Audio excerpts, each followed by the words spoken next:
UPSC CSE prelims 2025 आज सुबह 9:30 से 11:30 और 2:30 से 4:30 अभी पेपर खत्म हो गया है। अभी यहाँ पे हम पेपर 1 के एनालिसिस के लिए आए हैं। कुछ मैंने ग्राफ्स बनाए हैं जिससे आपको पता चलेगा कि किस सब्जेक्ट की कितनी इंपॉर्टेंस है। इस बार का पेपर 2023 के पेपर के हिसाब से रिलेटिवली ईजियर साइड पे था। 2024 का भी रिलेटिवली ईजियर ही मानेंगे। इस साल का पेपर लेंदी ज़्यादा था और कुछ क्वेश्चंस या बहुत सारे क्वेश्चंस आप कह सकते हैं कि करंट अफेयर ओरिएंटेड थे। तो पेपर एनालिसिस कुछ ऐसा है कि ये मैंने एक पाई चार्ट बनाया है जिसमें आपको अलग अलग सब्जेक्ट के, जिसमें मैंने हिस्ट्री के भी 3 पार्ट कर दिए हैं, एंशियंट, मिडिवल और हिस्ट्री के। तो इसमें आपको दिखेगा कि करंट अफेयर्स का 16% सबसे ज़्यादा है और उसके बाद से एनवायरनमेंट, ज्योग्राफी, इकोनॉमी और पॉलिटी के लगभग 15-15% है।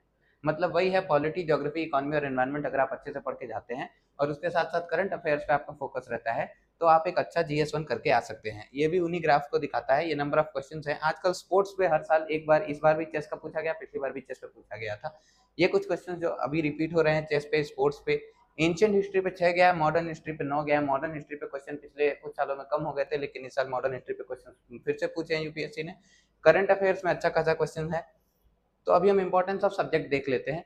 करंट अफेयर्स के सबसे ज्यादा, फिर पॉलिटी, फिर ज्योग्राफी, फिर इकोनॉमी, इन तीनों के बराबर ही हैं और उसके बाद से सबसे कम आपका स्पोर्ट्स। लेकिन ये एक ही क्वेश्चन है, लेकिन हर साल अब यूपीएससी एक स्पोर्ट्स का क्वेश्चन पूछ ही रही है। इंपॉर्टेंट प्लेसेस इन न्यूज में सार्डिनिया, जो कि क्लास 10th के इटालियन रिवॉल्यूशन में है, उससे भी एक क्वेश्चन पूछा गया है।